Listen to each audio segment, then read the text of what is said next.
Everyone, welcome to Riffs Across Generations. I am your host, Andrew, and this is my co-host, Eli. Say hi, Eli. Yeah.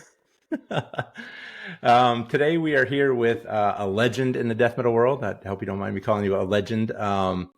It's the drummer vocalist from Nocturnus AD, originally Nocturnus, Mike Browning.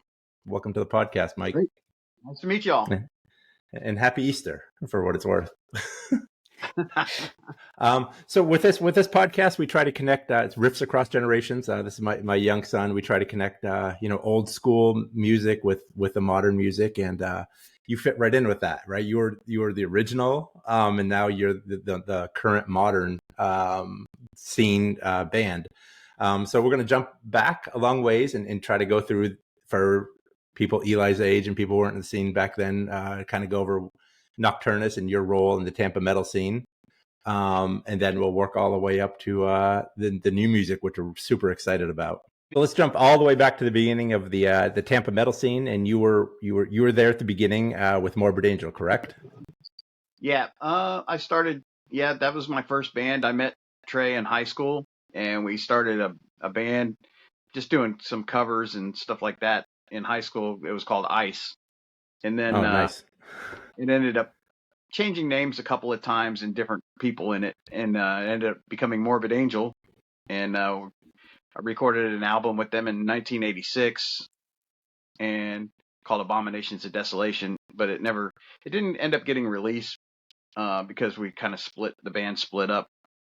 So the album never got put out until later on. I think it got put out in 1991, 92, 91, I believe it was. Okay, and you played drums and sang for that, right? Yes. Yeah. Yeah, which was super original back then. It's like Phil Collins of death metal world. Yeah, we tried out several vocalists. We had a vocalist. Our first bass player was singing, and then he got put in jail, and so we got another bass player that didn't sing, and we kept trying people out, and it just wasn't. People weren't getting what we wanted to do, and so I knew like all the lyrics already, and so I just started, let me try singing. So, nice. I tried singing, and there was a band called Exciter from Canada they have a singing drummer too. And I was like, well, I could try it. So I tried it and it worked.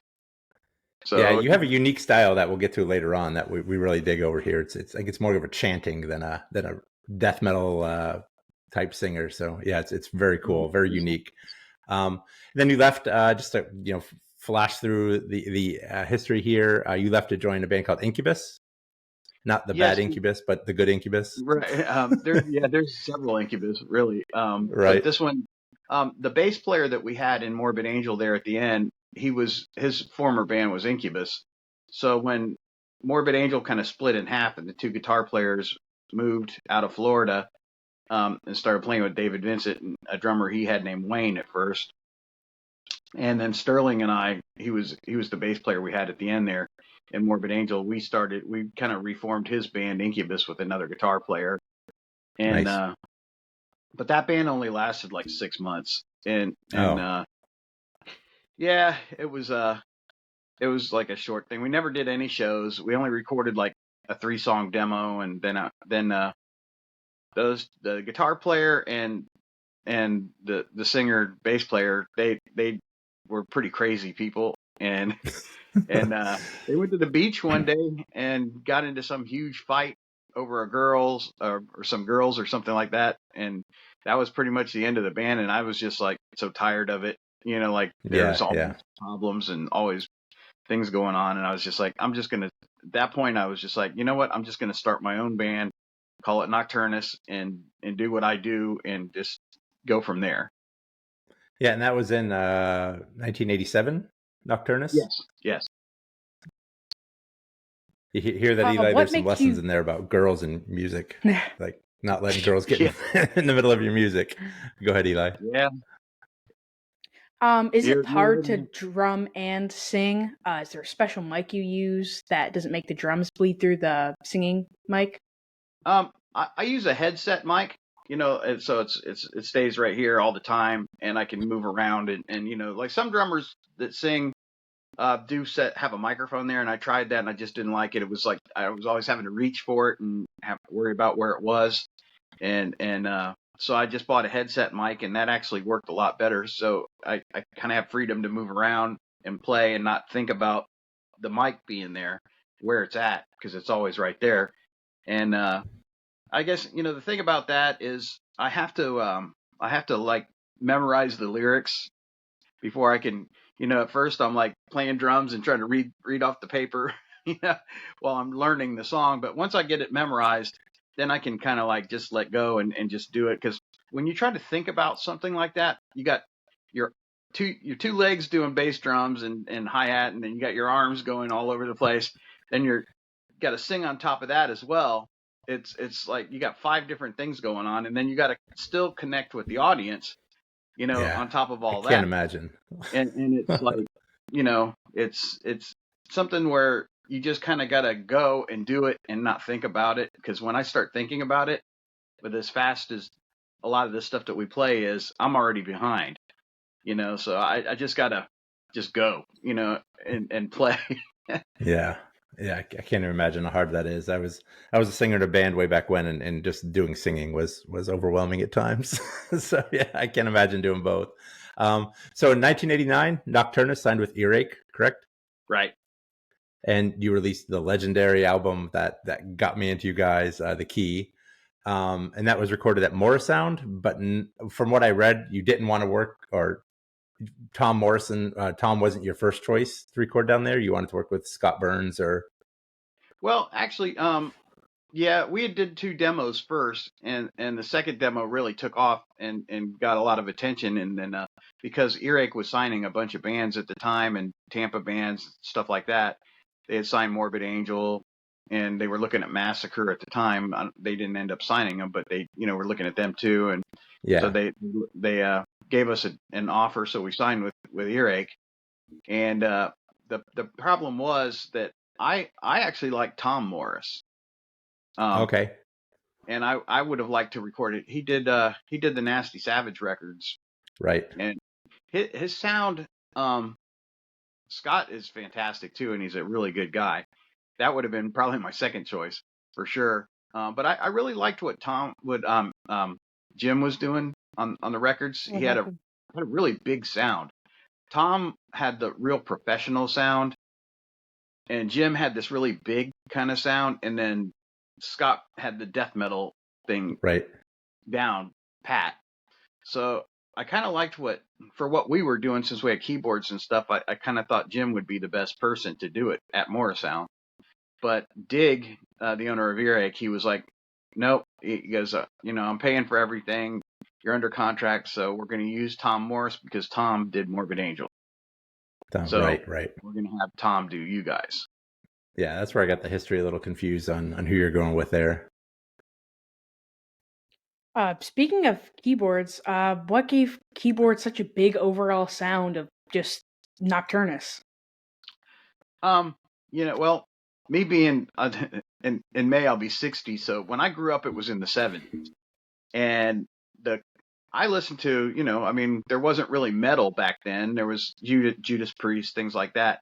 It was about the heaviest you could get back then, and I listened to a lot of Led Zeppelin and Emerson, Lake and Palmer, and Rush, Nice. and bands like that. And a lot of the bands that I listened to Black Sabbath too, and actually they did use some keyboards here and there too. But most of the bands that I listened to had keyboards, and I really liked what keyboards could do, to a band. And so when I went to start I didn't know any keyboard players, though. At the time, nobody used keyboards in metal. Yeah. Maybe some heavy metal bands had it, but not any death metal for sure. Weren't using that kind of stuff. But it was always like I used to get demos from bands, and they'd have these elaborate intros, and then the band would come in, and there was no more keyboards. Like they'd have this crazy intro with all kinds of stuff going on, and then the band would come in, and that was it. You never heard that kind of stuff going on in the band anymore. So I thought it'd be nice to have the good intro, and then when the band starts playing, to continue having all that stuff going on in the band with keyboards, because keyboards are they just keyboards like piano style, not piano, but organ stuff like that. Yeah. But also, you know, a good keyboard player does samples and sounds and all kinds of other stuff. So you bring in a whole atmosphere into the music that just wouldn't be there if you didn't have a keyboard player full time. Sure, sure. When you started playing outside the Tampa area where people are familiar with you, what was the reaction to having a keyboard player? I remember the first time I saw you guys was on with Napalm Death and Godflesh tour. I believe so. Yeah. So it was like, whoa, this is like, something extra. I heard your music before, but seeing it live was totally a separate thing. Yeah, that was our first tour. So what you saw was the beginning of it. I mean, we did 2 shows in Mexico first, and they went over very well.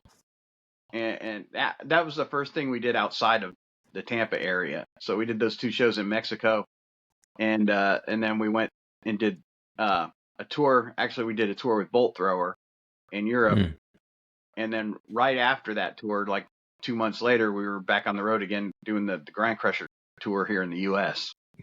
Yeah, what a tour to go on for your first U.S. tour, right? It was huge. There was like 60 shows, I think it was, 2 months, 2.5 months, 60 shows. I caught you. I think it was the second day of the tour. I caught you guys in Boston at the Channel. Oh yeah, I remember that. Godflesh had some drum issues with electronic drum. I know the night before they couldn't play because their drum set got erased, their electric drum set. So yeah, I guess when we went through the airport, the X-ray machine there erased all their drum tracks in the drum machine.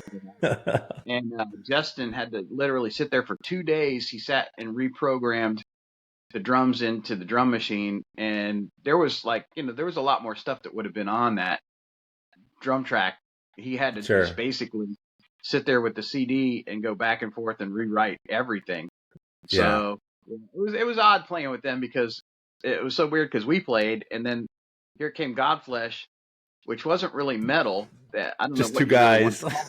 There were 2 guys, and they literally sat a chair in the middle of the stage and put the drum machine on the chair, and they would just stand there, on each side of the chair and have their. It was neat though. It was definitely something different. So I think with the tour, Napalm Death was completely different.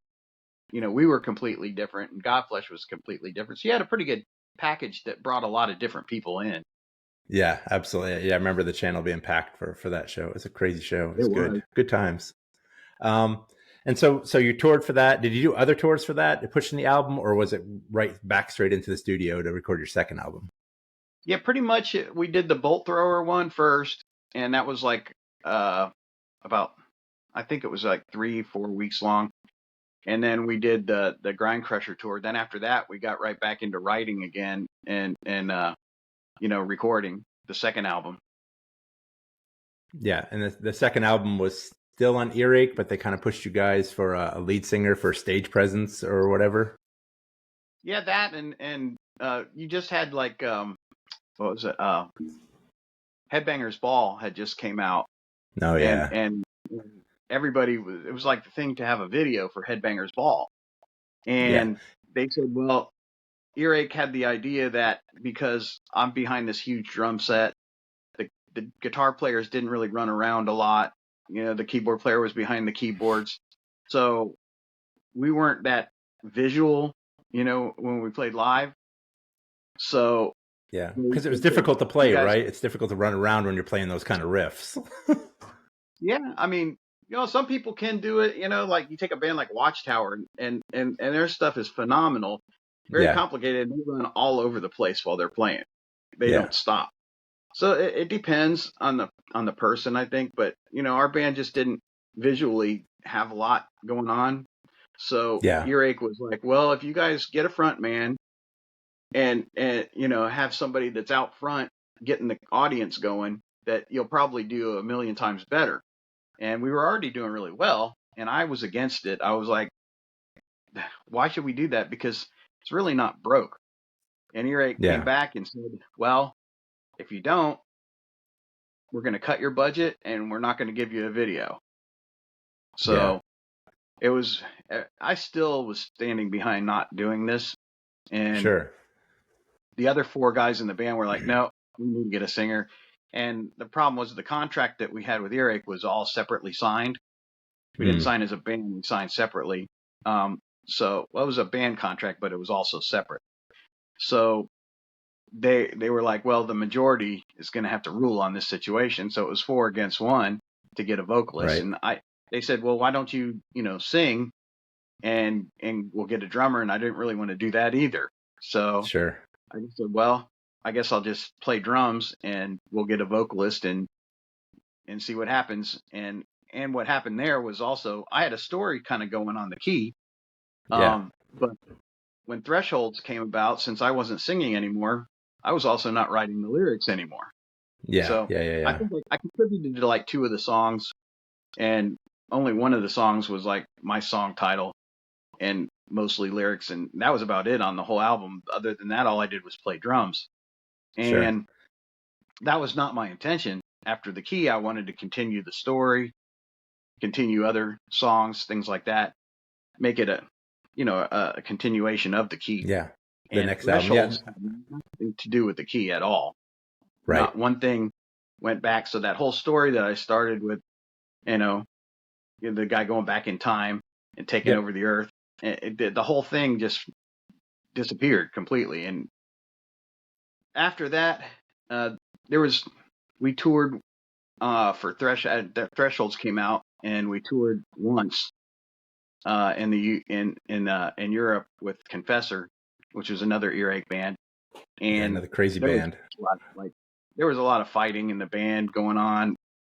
One morning I woke up and the keyboard player and one of the guitar players were actually outside of the tour bus, like on the ground, scrapping, fighting, hitting things. And every night it was just a bunch of craziness like that going on. And I was kind of like, this sucks, it's not what I wanted to have. Yeah. And then I found out that the keyboard, after we did the tour, I came back and we were going to start practicing again. And we went back into our practice room and everybody was already there. And I walked in and they're like, well, we've been talking and, we know you're not happy. And I was going to do this other band called Acheron, because Vince was a friend of mine. I told him I'd do the drums on the next album. And they knew that. So they were like, well, we were talking and we talked to Earache and we think it'd be better if you just went ahead and played in Acheron and, we're going to keep continuing this on because we want to go more commercial and be like a Dream Theater and this and that. And I'm like, really? Yeah, I'm like, this is my band. And they're like, yeah, but remember, we all signed the contract. Right. And then the keyboard player, I found out, had trademarked my name. And I came up with that name. Yeah, I came up. I had my friend draw the logo for me. So he stole the trademark, the logo, the name, everything. And I didn't think back then. I didn't think you had to trademark a name to own it. Sure.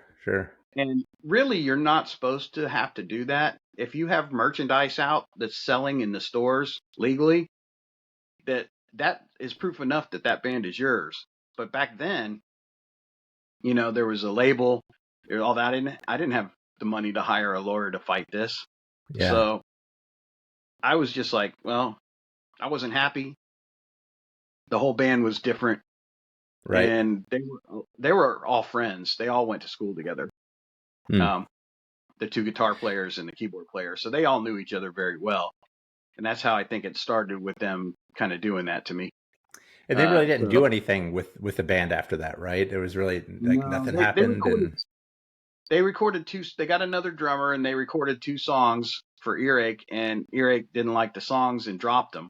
So within 6 months of them taking over the band, they ruined it and it was gone. Yeah. And I ended up in Acheron and did 2 albums with them.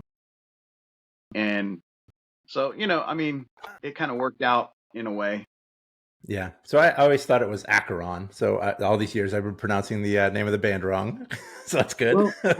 Well, it's weird because I believe the way you do pronounce that is Acheron, but Vince likes to call it Acheron. So it's like Dr. Magus, the character in that I created. Yeah. It's supposed to be Dr. Magus is the real way you pronounce that, but I like calling him Dr. Magus, which makes it a little different than just using the name Magus. Sure. Understood. I mean, the Tampa scene seems pretty tight. I don't know if those guys are still in music. Do you ever see them again, or do you ever talk to them, or are they just done? Now I think only one of them still lives here. Oh, So, the others all moved away, and I don't think they're doing anything. okay. So after Acheron, you came back and reformed After Death, right? That was after you left Yeah, Acheron. You did that. yeah, I knew that Nocturnus had split up, so I thought, well, maybe I can just redo it again since they don't seem to be doing anything with the name. Yeah. And I was going to do a show so I put a band together, and I was going to do Nocturnus, and two of the guys that were playing with me were actually on the first demo that came out. So they were two original members that weren't on the key, but they were, because the Okay. original band was myself and Vince from Acheron, and Richard Bateman on bass. So when I put the band back together back in 1999, it was Richard Bateman and Gino, Nice. which was the guitar player in Incubus and on the two Nocturnus demos. Okay. So I had, we were three of the four original members of Nocturnus. So I thought, Nice. this is more original than the Nocturnus, that tried to take over after me. Sure, absolutely. So, yeah, we actually did a show as Nocturnus, and then I got a letter from a lawyer saying that I was going to be sued if I kept using the name. So I said, well, whatever, So that's when I changed it to After Death, and then I found out that they were back together, and they put out an album called Ethereal Tombs. Okay. And it just it didn't do very well, and then they split up again. Yeah. Nice. Yeah, I think I saw one. I don't remember if you guys were if you guys were After Death or Nocturnus AD at that point, but I saw you the last time I saw you guys were opening for Nasty Savage at a Nasty Savage reunion in Tampa. Yeah, that would have been After Death. Yeah. Yeah. Okay. Cool. Okay, then After Death, did you record demos with After Death, or did you go right into calling it Nocturnus AD? Yeah, we did a couple demos and an EP, a split CD, stuff like that. We did a few things, and then what happened was Maryland Death Fest asked us if we wanted to play, but they wanted us to be called, Nocturnus AD. Right. I was kind of kicking around the idea, and I kind of put it out there of doing Nocturnus again and calling it Nocturnus AD so I could do it legally. And Maryland Death Fest came to us and said, okay, we want to put you guys on Maryland Death Fest, but we want you to do the whole Key album, the whole thing from start to finish, right, like it is on the CD. So I was like, we could do that. Okay. So we did end up doing that. And that's when Nocturnus AD just kind of took off from there. Nice. Yeah. I actually like the name. It was the same members as After Death. Right. That, After Death, I'm trying to make it different from Nocturnus, and Nocturnus AD, of course, but I wanted After Death to be a little different kind of thing. Right. So when I decided we're going to do Nocturnus AD, I had the same members, but I wanted to make that the exact follow-up of what I was trying to do after the Key. Yeah, and that was actually leads into my next question. You guys recorded Paradox, which is the second album after the Key, as far as I'm concerned, following the band, and it continued with the same concept as the Key, right? Lyrically, right? Yeah, the story continued. Like the Key story is really the second half of the Key album, right? So the first half of the album had some, just general songs like Lake of Fire, Standing in Blood, Neolithic, and Undead Journey. So those songs, I wanted to continue a couple of those as well. So we did a continuation of Neolithic. We did Lake of Fire and Standing in Blood kind of go together. So Mhm. I did something called Seizing the Throne, which is like the third song in those songs, and I put that first on the Paradox record, just like Lake of Fire is first. Yeah.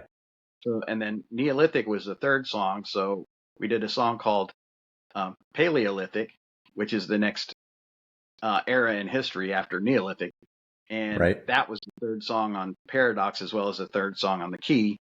And then we just had a couple other songs after that. Then the whole second side of Paradox was the whole Key story restarted back up. Right. Right. Very And cool. that's when I gave Dr. On the Key, he was just an evil scientist. He didn't really have a name. So when it came to doing Paradox, I actually gave him a name. So he became more like a band mascot as well. So Dr. Magus is kind of like our Eddie from Iron Maiden kind of thing. Right. Yeah, we like it. How is Yeah, recording, like the recording process for the Key to Paradox, different? Well, we didn't use Morrisound. That's one thing. And we used a guy named Jarrett Pritchard, who was been a friend of ours for a while. Me and a couple of people in the band had known Jarrett for a while. He used to play guitar in a band called Eulogy back in Tampa. They did the metal awards, things like that. They were playing shows. Really good death metal band. And Jarrett became an engineer. He still plays guitar, of course, but he became an engineer and got really, really good. But he moved to Orlando. So he's been doing a lot of big bands, Goat Horde, 1349, things like that. And he's been doing live shows and recording. And he had a studio in Orlando. So when it came time, well, when we did Paradox, there was no Morrisound anymore. So instead of being able to go back into a Morrisound and redo that as well, we probably could have done that if there was one.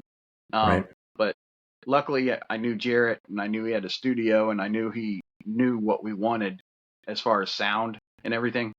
You know, like what we needed to have the band sound like in the studio. Yeah.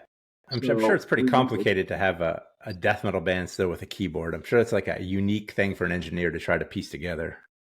Yeah, and there, there's always with a death metal band and somebody trying to mix that, they always still try to put the keyboards in the background, and that's not really what this needs. The keyboards need to be just like the guitar, an out front instrument. So, I talked to Jarrett about that, and he was like, "Yeah, I understand that too, for sure." So, when we went and recorded Paradox in his studio in Orlando, it was good because we recorded it over time, just like we did with the new one, and we were able to go there on the weekends. So we'd go Saturday, drive to Orlando Saturday morning, record all day. Once or twice we stayed over in Orlando, but usually we come back and then drive back Sunday morning and record again. So the album was done over several weekends. Yeah, just driving up and down I-4, no big deal. Traffic's horrible, but we made it work. Yeah, nice. Did you get a lot of support for that? Did you tour for that album, or did you just kind of put it out there and see how it was received?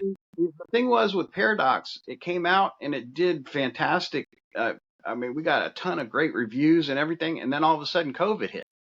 Oh yeah. And that was it. We had festivals planned. We had, we could have done all kinds of stuff to support that album, but then COVID just ruined everything. And especially at first, nobody was doing anything. Yeah. You couldn't even barely go to the grocery store. Right. The streets Yeah. Couldn't leave your house if it was more than 2 or 3 people. Yeah. That was crazy. There was no chance of doing any touring for almost 2 years. Ugh. Nothing. Yeah. So we were able to get together a lot during that time and write the next album, though, which was a good thing. But we never really got to do any proper touring or shows for Paradox. Right. Yeah, that was sad. And before the new album came out, I guess a while ago, you did a flexi disc for Decibel, right? A flexi disc. Yeah. Well, what happened with that is we had an extra song Well, it was actually a song that was on the first demo, called Nocturnus. Yeah.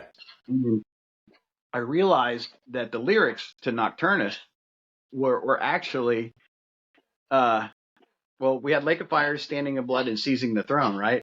And those lyrics all kind of went together. And Yeah. then after that, I looked at the lyrics and I was like, you know what? This song that I wrote in 1987 is actually the fourth song in this Nice. little thing of songs here. So when we went to record Unicursal, I said, let's do Nocturnus, but kind of redo it because it didn't have keyboards on the first demo because we didn't have a keyboard player back then. So I thought, well, let's redo it, put some keyboards in it, make some new parts in it, kind of spruce it up a little bit, but keep the lyrics exactly the same as the 1987. Yeah. And so we called it Nocturnus Will Rise instead of just Nocturnus. Yeah. And yeah. so it kind of goes like Lake of Fire, Standing in Blood, Seizing the Throne, Nocturnus Will Rise. Cool. And so those four songs make a whole story. Right. Awesome. Yeah. So and we were surprised. It's kind of funny how that turned out that way. And it was just going to be a bonus track for the CD that it wouldn't be on the album, the vinyl or the cassette. Right. It was just going to be on the CD as a bonus track. So we told Decibel wanted to do a flexi disc with us. And we thought, well, this would be like the perfect song to put on there. Since it's only going to be a bonus track, this would be another way for people to have it. Yeah. We got it. We were really surprised and excited. And then we started thinking, well, maybe we can get him on the pod. And then here we are. Yeah. So yeah, that definitely re-sparked our interest in what the band was doing and everything else. And it was a nice surprise to find out in the magazine that you guys were in there as a flexi disc. Yeah, it was great for us too. I was really happy that they wanted to do that, and then they really liked the song, and it did quite well from what I understand. Yeah, it seems like it's a pretty big magazine, but they still support independent artists pretty well. So yeah, Right. I was happy to see that. And now we're here, probably the best of Nocturnus AD, right? So we have the new album dropping on May 17th, and that comes out in all formats on May 17th, right? You can get it on vinyl or cassette or digital. Yep. Yeah, there's several versions of vinyl, and then there's cassette and CD, and of course all the streaming things. It'll be on all of those. And I saw you guys are printing really cool long sleeves for the release as well, long sleeve shirts. Yeah, those look pretty awesome. Yeah, we had a guy named Yui Jarling. He's a really, really good artist, and he designed Dr. Magus. I don't know if you've seen the Apotheosis video for Paradox. Yes. But the beginning of that has Dr. Magus in the chamber, and the whole video is kind of centered around that. So that character was made by Yui. He does 3D modeling and artwork, so he made a Dr. Magus in 3D that could be used in video games, movies, anything really. So I had him design using the covers of all the stuff that we've done. I've had Dan Seagrave did the key cover, and Timbul Kayano did the Paradox cover. So we took those kind of things and had I had Yui design a real 3D model of Dr. Magus. Nice. So when it came time to doing the cover, I kind of like having different artists do the cover, but with the same concept, the concept of the album, but with Dr. Magus. So he looks the same, but a little different by each artist. Right. Yeah, and that was one of the questions I wanted to bring up and talk to you about, especially with Pestilence coming out with AI art. It's been driven to the top of conversations and different platforms.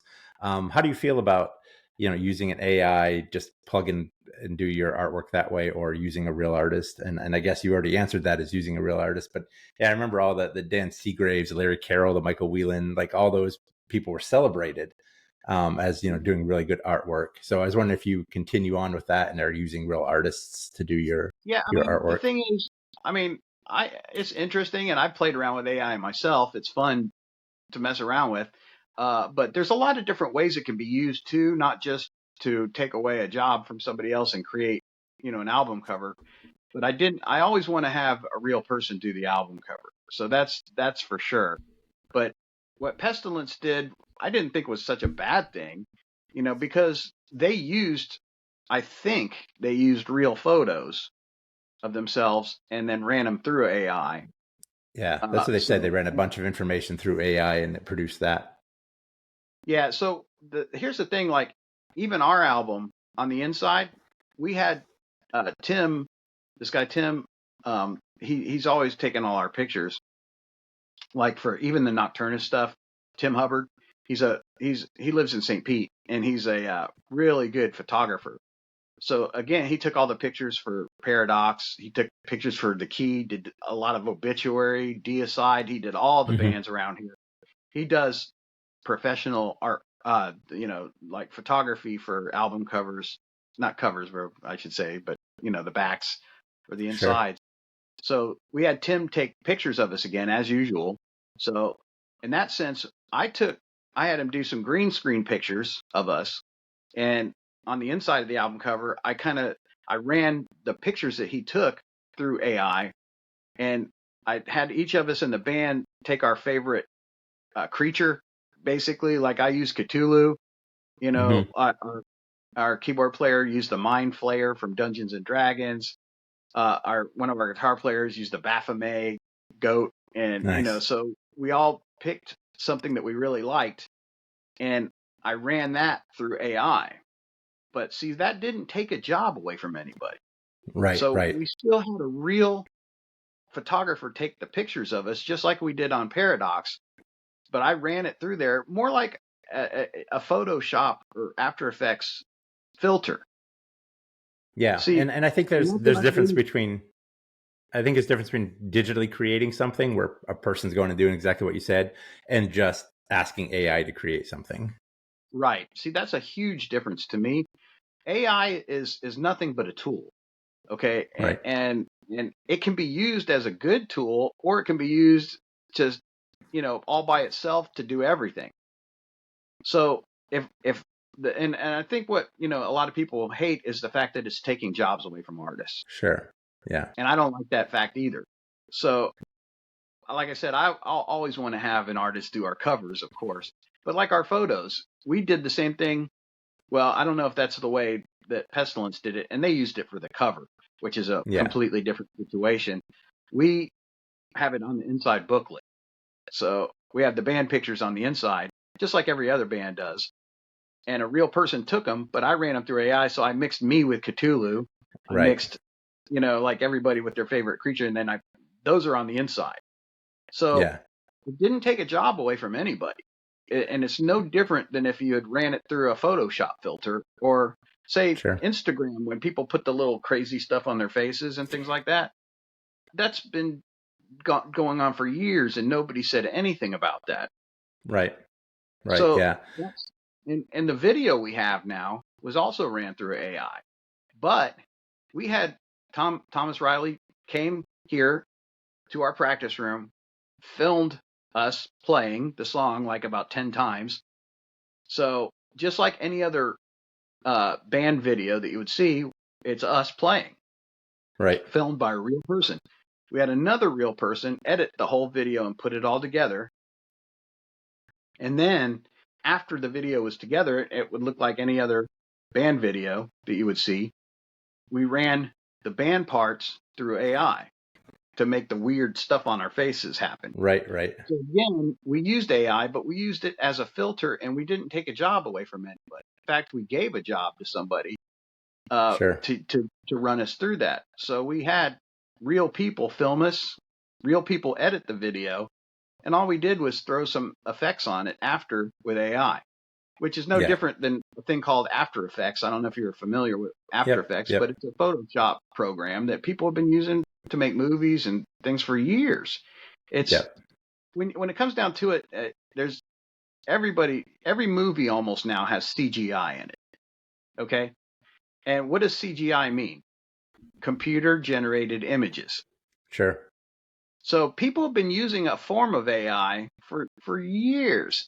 And every movie you see, especially any kind of science fiction movie, is going to have CGI in it. Yeah. And those actors, they just filmed in front of a green screen with nothing going on. And then the whole world around them, everything was put in there by a computer. Right. So it's the fact that people think AI does, and it does it can, I should say, take jobs away from people.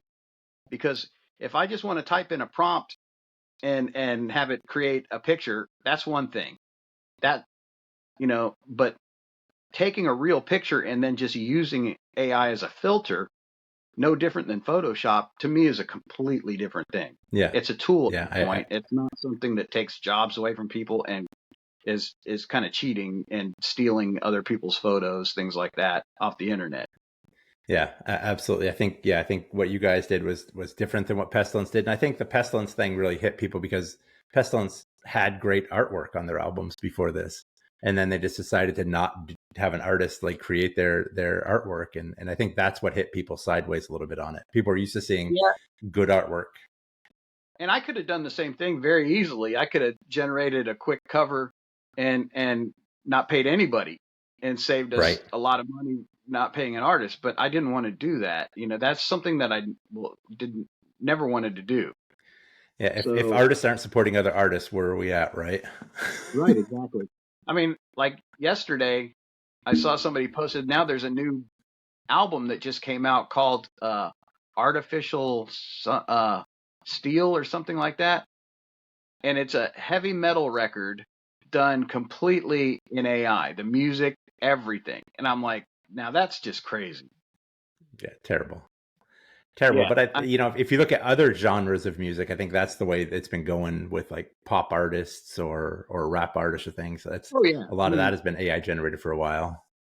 Yeah. The thing is, I mean, we recorded, and every band records pretty much in Pro Tools. Okay. Yeah.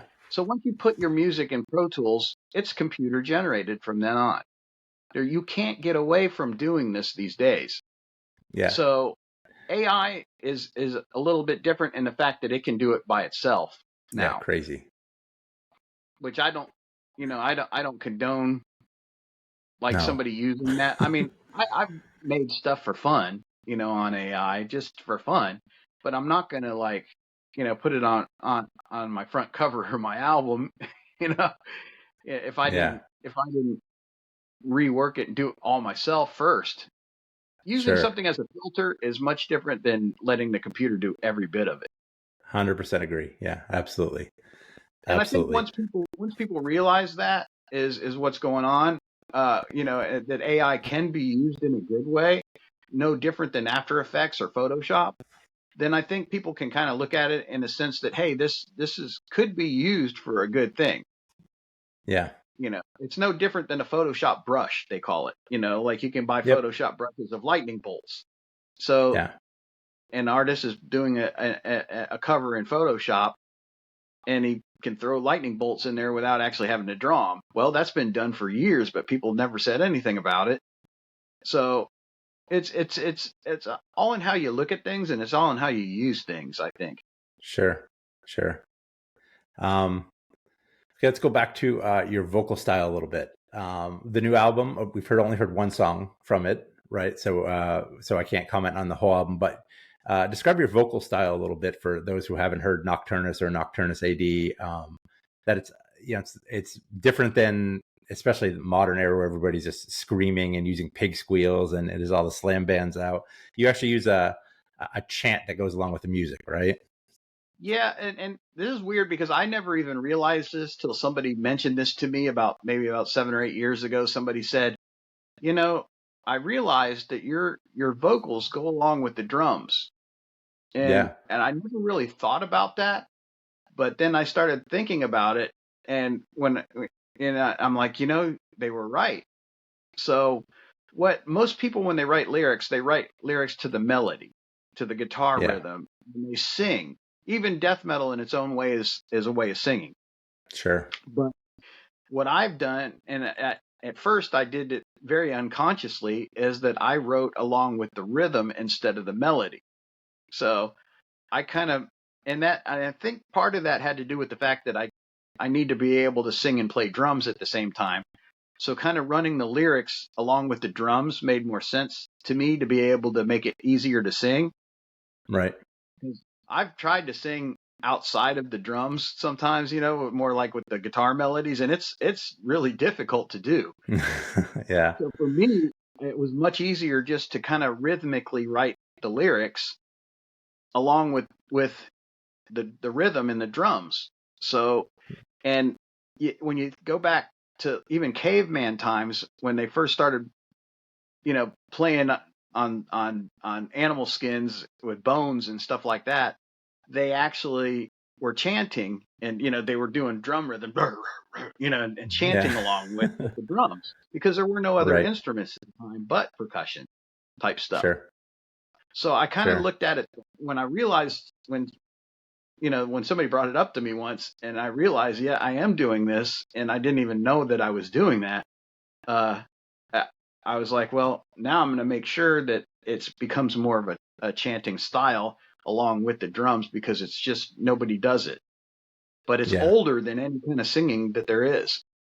Yeah. And I think when you listen to Nocturnus or Nocturnus AD, it is the band. I mean, it's like I heard it without it and it didn't sound like Nocturnus, and it came back and it's like, it's part of the sound, and it's great. I mean, It it's one of the things gives I it a like different about. feeling. Yeah. It's a different feeling altogether when you and I did it in Morbid Angel too, and I didn't even realize it. Yeah. So for years I was doing that, and I always looked at it that I was chanting more than singing, but I didn't realize why I was doing it and why I Yeah. was writing that way. All I was thinking was I need to be able to sing and play at the same time, so I got to write the Yeah. lyrics to be able to do that. So, Yeah. and It works then when great. somebody brought it up to my attention, I was like, wow, this is really what's going on. Yeah. Oh, my dog. He's got a Yeah. cough. Do all the songs on the new album all revolve around the sci-fi storyline, or are there other topics? No, I did the same thing as I did on Paradox and the Key. The second half of the record is the Key story continued. Okay. It goes from the Key, the second side, to Paradox, the second side, and now it's Unicursal, the second side. And the first side again has other songs, and one of them is Mesolithic, which is actually now we got Neolithic, Paleolithic, and Mesolithic. So, and it's the third song on every record. So Nice. that one, and that's really the only one. And Nocturnus Will Rise, but I didn't really, since we didn't put that on the record, but we recorded it as at the same time as we did the rest of the record, Unicursal record. But I didn't want to put that on the actual record because it was an older Nocturnus song. It wasn't something new. I wanted the album itself to be all new stuff, everything new. So Nice. that's why it was just going to be a bonus track. And then Decibel, of course, like we talked about, picked it up too. Yeah. So besides the album coming out that we're waiting for, a couple weeks away now, what's next for Nocturnus AD? Well, it kind of like when everything fell apart with COVID, all the tours, not tours, because we never really toured with the new band because we all have jobs, things like that. So we Sure. can't really do like long tours. So we always try to focus on doing good shows and festivals. So with a festival, we can take a Friday off of work and a Monday off of work, and then go play in another country on the weekend and literally be back to work on Tuesday. Nice. So Yeah. that's something we could do several times a year, maybe 3-4 times a year. And then we Right. can also do smaller local stuff on the weekends as well. And when we play in the States, like we could play, say, Chicago on a Saturday night, we can literally fly Friday night, play Chicago Saturday night, fly back to Tampa on Sunday. It's a 2-hour flight, and we're back at work Right. on Monday. So I don't have to take any days off of work to play a show in the U.S. basically. So Sure. I think with Maryland Death Fest, I took a Friday off, and that was it. So Yeah. it's kind of nice to be Nice. able to do that. So that's what we're going to be looking at doing once the album comes out. It'll open our stuff back up again because we haven't put out anything since 2019. Yeah. It's And we been a never while. properly toured or did any shows really for Paradox either. Right. So we did a few local things here and there and stuff like that, and a couple shows in the U.S. Here and there on a weekend. But now that the new album will be out, we'll be able to set up new shows and do it that way, and now we're just going to have to, now we got 3 albums, the Key, Paradox, and Unicursal to pick out songs that we're going to play. When you got 30 songs going on, but basically you got to pick out. Leaving one of your babies behind, right? You can only play 45 minutes. You're looking at 8 or 9 songs. So right. We're definitely going to have to tailor our sets to play all the new stuff from Paradox and Unicursal, but also throw in a couple songs from the Key still. Oh, sure. Yeah. Yeah. Nice. Do you have any plans for like an album release selfishly in the Tampa area? No, we didn't really do that. But we're talking about doing it now. Yeah. Everything was kind of still up in the air with the actual release date. So now that we actually have a real release date, we're probably going to go ahead and start working out. We were talking about that last night, as a matter of fact, when we practiced last night, and starting to put a set together of, all 3 albums, stuff from all 3 albums, and make it a cohesive type of set. And then once we do that and get going again, we'll probably do a Tampa show first, and then go from there. Yeah, that's good for us. Again, selfishly, we get to check you out. We're looking forward to that. Did we miss anything you wanted to talk about, or do you have anything else you wanted to say? Maybe the only thing is we do have a new bass player. Okay. Kyle Sokol. He's been in a lot of bands in the area for a long time, and so he's very familiar with Nocturnus. He's seen the real Nocturnus, the original Nocturnus, I should say, play. Right. With all the original members, things like that. So he's seen that, and he's been a fan of the band for a long time. And so when we got him in the band, he's in Nasty Savage right now too. Right. Yeah. And they're coming back too, right? A reunion of sorts. Oh, they've been. They just did a show in Tulsa last Friday. I saw that. Yeah. So he is playing in 3 bands really right now. He's also playing in Astronomica with Wade Black from Crimson Glory. Nice. And they just did some shows in Greece. Wow. So he's an amazing bass player. So we have him in the band now. And what's good is the next album, he'll be writing with us, because we always throw in everybody. The difference between us and a lot of bands is that, especially with this last album, is everybody put something in every song. So you don't have like one guitar player writing the whole album and coming in and saying, learn this. Right. Every song that on this album was put together in the practice room. I'd look at one guitar player and go, come up with a riff. He'd throw out a riff. We'd learn it.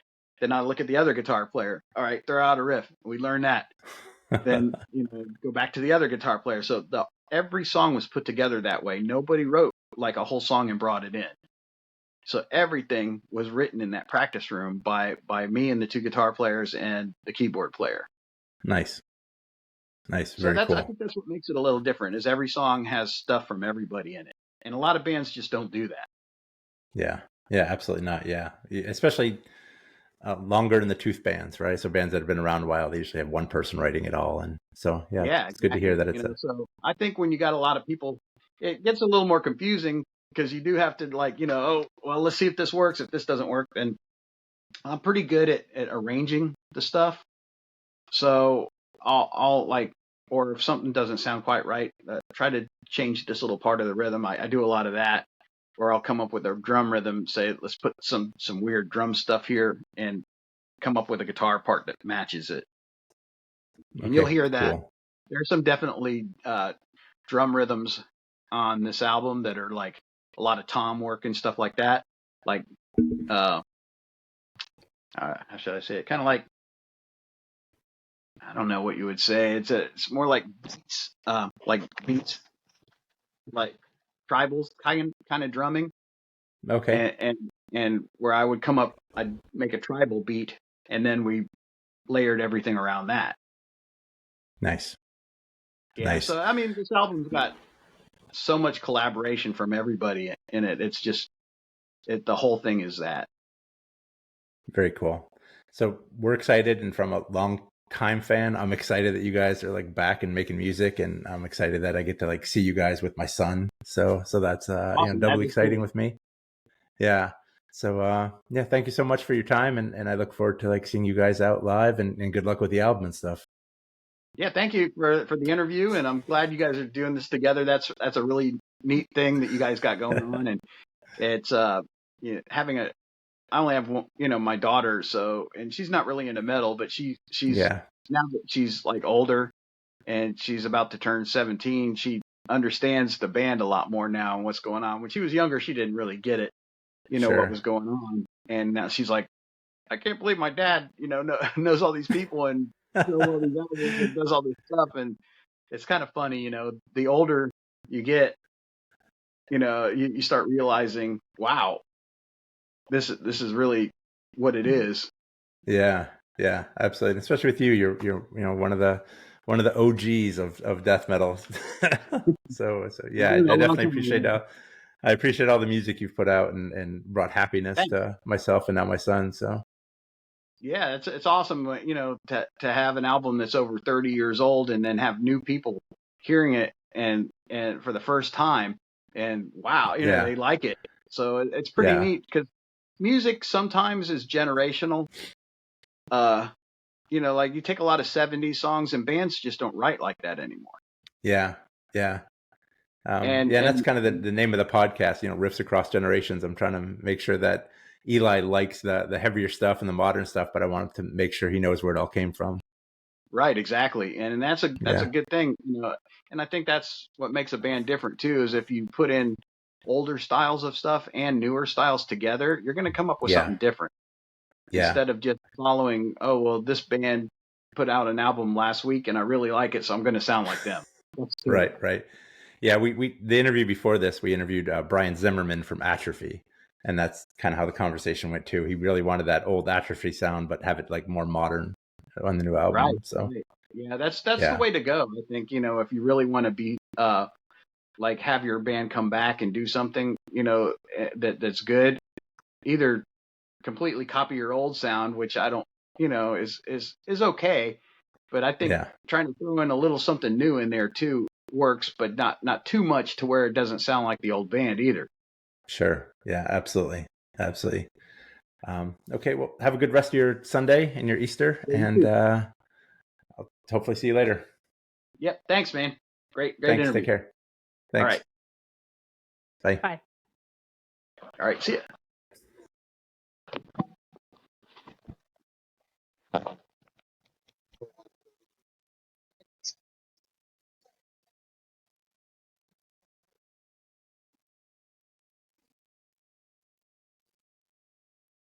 All right. Let me show you something.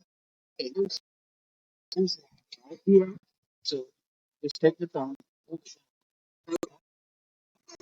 On this side.